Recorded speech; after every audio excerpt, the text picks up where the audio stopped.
Due to impairments in executive functioning, children with ADHD are more likely to struggle with emotional regulation. While they experience the same emotions as their peers, their feelings tend to be more intense, last longer, and more frequent. Emotional dysregulation can significantly impact a child's well-being in areas such as family dynamics, academics, self-esteem, and social interactions. Helping children develop emotional regulation skills early is essential because unmanaged emotional dysregulation leads to greater challenges into adulthood. When your child's emotions are bubbling up, first, reflect.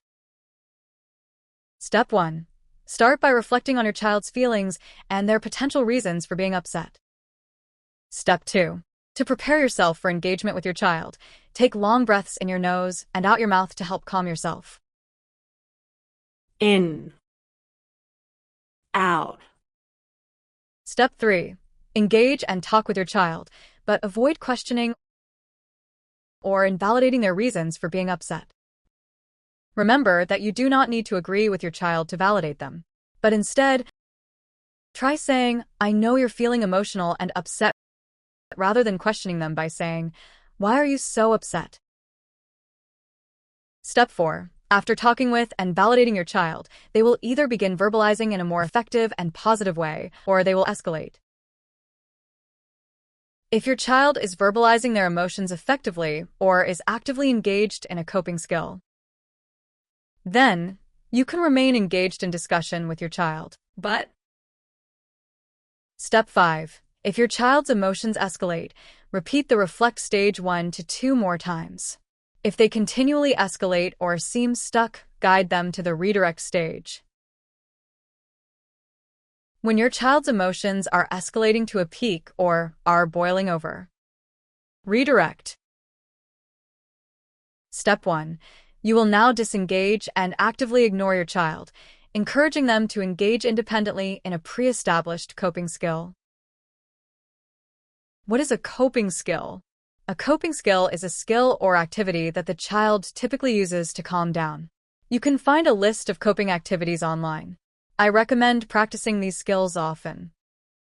Prior to disengaging from your child, ensure their safety and remind them that this is a chill out, not a timeout. If a timeout or a negative consequence is necessary, it should be discussed in the reset stage.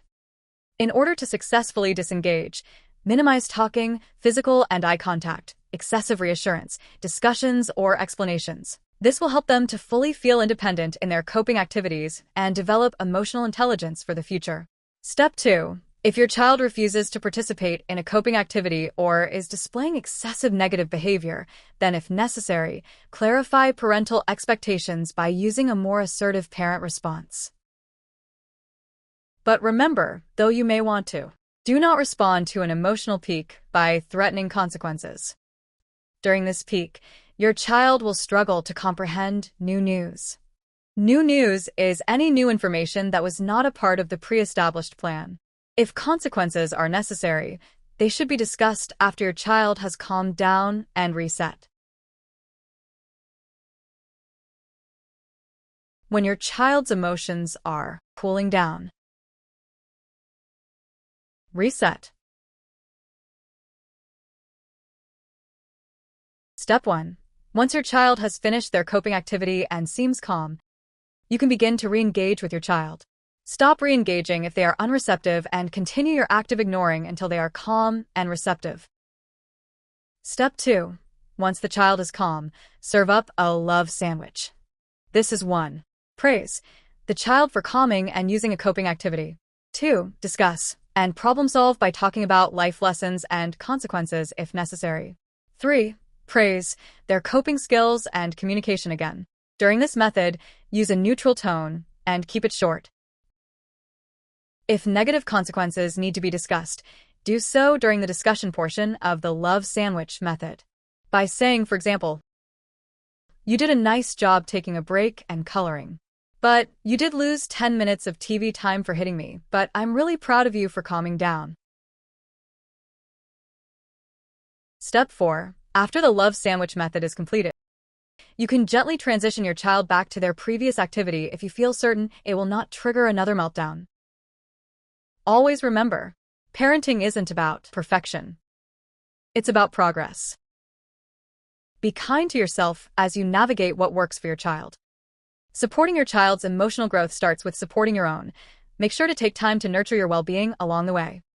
And just in case no one has told you in a while, you're doing a great job.